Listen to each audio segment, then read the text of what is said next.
Hey guys, it's Sarah with goldstarglitter.com, and today I'm showing you how to make your own custom cake or cupcake topper. I'm using rhinestones to make the letters of a person's name.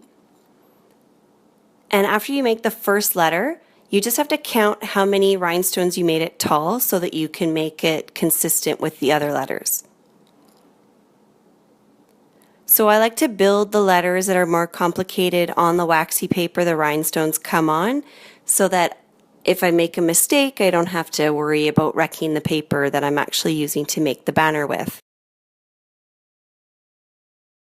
Once you're finished making the letters, you can transfer them onto the little pennants that you're using for your topper.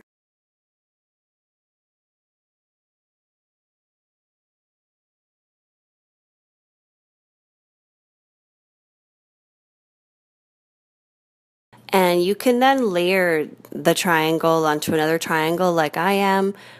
You can use circles, you can use whatever shape you want to use. It's totally up to you what you want to use for the actual shape of your banner. I'm using dimensionals to give that three-dimensional look to kind of pop it up a bit.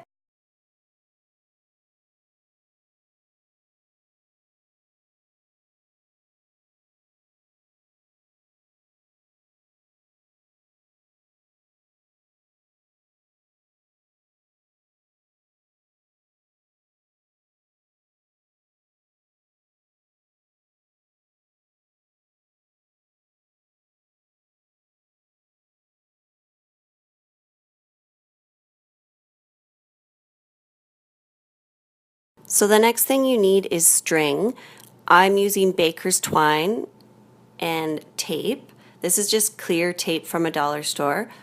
And you're just going to tape the string onto the back of the pennants, just with a tiny little piece, and just make sure it's secure. Just mind the space that you leave between each letter, that it's not too big because it can look a little funny. And you just want to make sure you have excess string on either side of the banner. I use wooden skewers, and you just have to cut them to the height that you want them to be. And you're literally just going to tie the string onto the skewers, and you're done. Thanks for watching. Don't forget to comment, like, subscribe, all that fun stuff.